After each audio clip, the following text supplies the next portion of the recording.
So this is a video just about writing because I love writing and I thought it'd be fun to do. I also love animals, so I always have a co-star. This is Longmore. He is a Mexican rosy boa, and what's a video from me without some animal facts?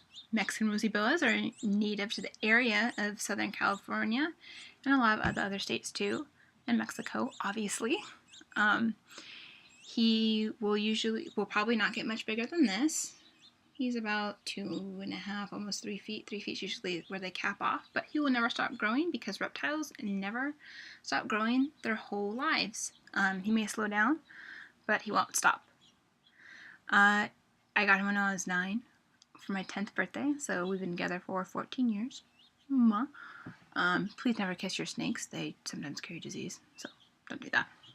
But, hey buddy. So we're going to talk about writing primarily today. Lindsay had a suggestion about writing. What do I do when I get worn out on writing, and how do I deal with it? I usually get worn out whenever I finish a draft of a particular novel. Actually when I finish a series. When I finished Shadow of Fate, I felt the same thing as when I finished Crossfire, which is a huge empty, what do I do now?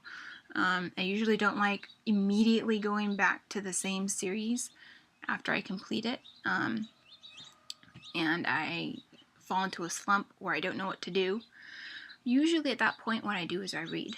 I refuel my writing tank, and I read anything that I feel like it. I cut myself a lot of slack, or I try to. And I consume stories in any way possible, whether it's through a lot of movies, TV show. After I finished a lot of I think it was Sabotage the first time, the third Crossfire novel, I binged Supernatural and Doctor Who, like on Netflix.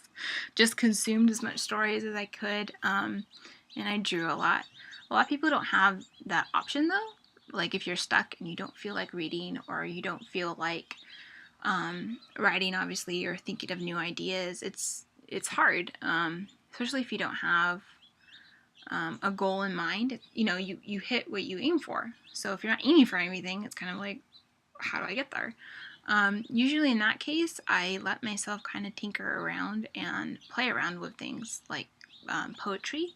I really got into poetry recently, and I've started writing a lot of it because it's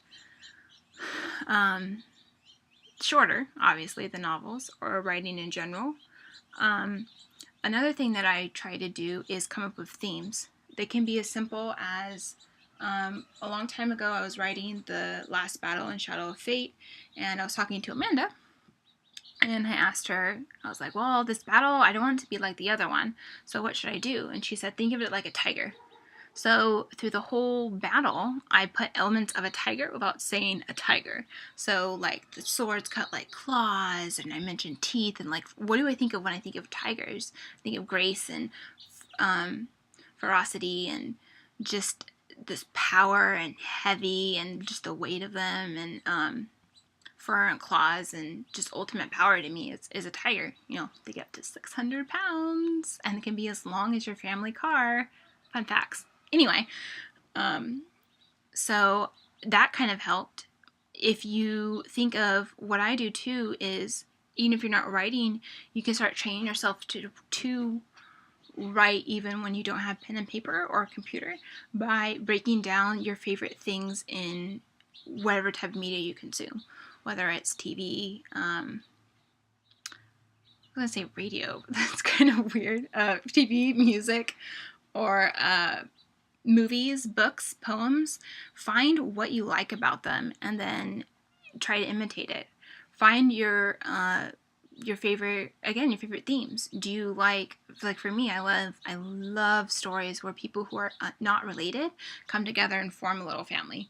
It's like the basis of Shadow of Fate, it's the basis of Crossfire, it's the basis of Aversion. It's kind of just like one of my main themes, and I just love it, so I come at it 5,000 different angles. I think most of all, be forgiving of yourself, because especially if you're trying to recover from a dry spell, it's not gonna be easy to just hop back on the horse. It's gonna be frustrating, but you can't get through it unless you keep trying, which is really hard because sometimes it's really super hard to keep going at it when you feel like you're just dried up. But I would recommend just consuming a lot of stories. Seek inspiration wherever you can find it. I have a lot of inspiration from nature and friends and that type of stuff. You gonna eat me? Sorry, he was looking at my thumb like it might be a mouse. So I would recommend that type of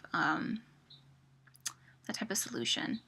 Writing it's very hard, and everyone comes at it differently. So there's no like set rules. When I started, after I finished Sabotage last month, I have been really struggling with writing a version, and the reason is because, well, they're new kids, and new kids are hard to figure out, and a new story, a new setting, and once I made it, actually changed the setting from Washington to Riverside, the story started clicking because it was somewhere personal to me, somewhere that I love, and that kind of helped too. So maybe if you want to write something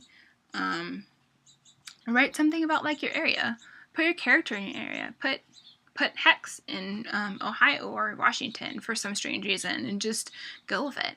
Just write whatever you want. It doesn't have to make sense, and it doesn't have to be perfect, because writing is not perfect, and you're not wasting your time if you write a first draft of something, especially if you're just tinkering around or looking for a bigger project. So that's my advice for that one, and I'm going to do Linka's question next. But for now, that's Lindsay's. All right.